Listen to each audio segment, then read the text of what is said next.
En fait, aux quatre coins de la planète, le Crédit Agricole est impliqué dans plus d'une dizaine d'investissements considérés comme polluants par les principales associations écologiques.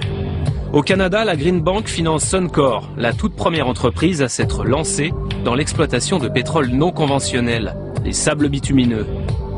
À l'horizon 2020, Greenpeace estime que l'exploitation des sables bitumineux représentera un quart des émissions de gaz à effet de serre dans le monde.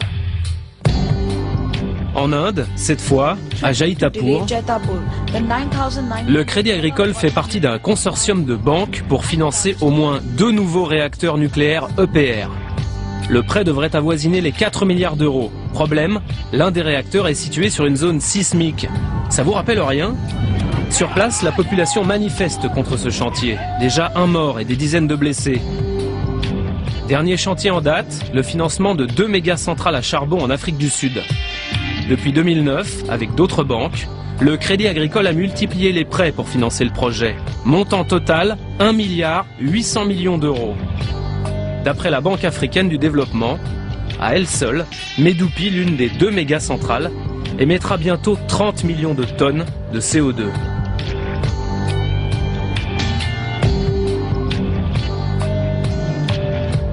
Le charbon de Medupi, en Afrique du Sud, vous avez mis combien? Retour en Bretagne. Quel est le volume financier?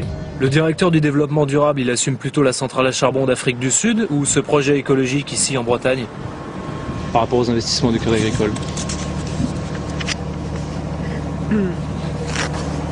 On assume tout. Mais vous aurez compris, le projet de M. Ono, c'est l'équivalent, on disait tout à l'heure, de 280 maisons à peu près en termes d'énergie produite. Bon, plus ce qui sert à l'exploitation.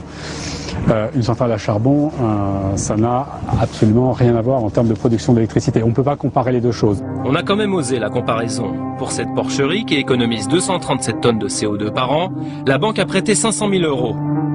Pour la centrale de Medupi en Afrique du Sud, qui va bientôt émettre 30 millions de tonnes de CO2, la banque a prêté au minimum 63 millions d'euros. Vous savez combien la centrale de Medupi est censée rejeter de CO2 par année? 30 millions de tonnes. Ça fait 113 207 unités comme celle de M. Ono, pour compenser. Donc vous allez vous y mettre en Bretagne, non? Ah bon, on s'y met, la preuve. Vous en êtes à combien? En Bretagne, deuxième unité de méthanisation. 2 sur 25 en tout financés en France par le Crédit Agricole. Avant de laisser le directeur du développement durable à ses calculs, nous voulons lui parler d'un tout dernier dossier brûlant. Nous sommes le 17 juin 2011, au large du Groenland. Les militants de Greenpeace, dont le directeur général, se préparent pour une action commando. Leur cible, cette toute nouvelle plateforme gérée par Cairn, une entreprise spécialisée dans le forage pétrolier.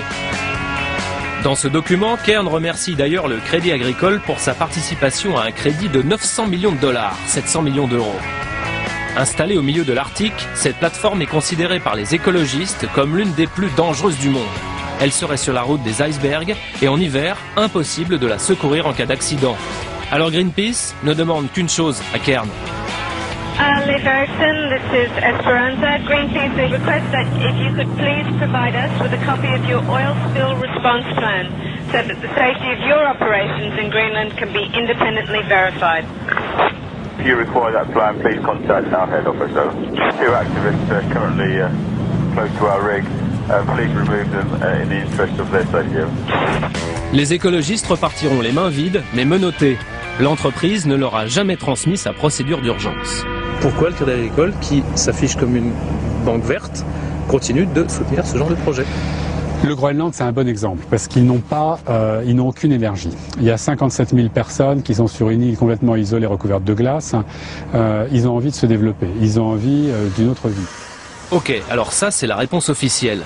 Quelques secondes plus tard, alors que nous tournons des images de la ferme, croyant son micro éteint, Stanislas Potier livre le vrai fond de sa pensée à ses collègues concernant la plateforme pétrolière. On a jugé utile de vous en faire part. On a complètement raison. Je ne comprends pas comment on peut faire pour la pollution, si tu veux.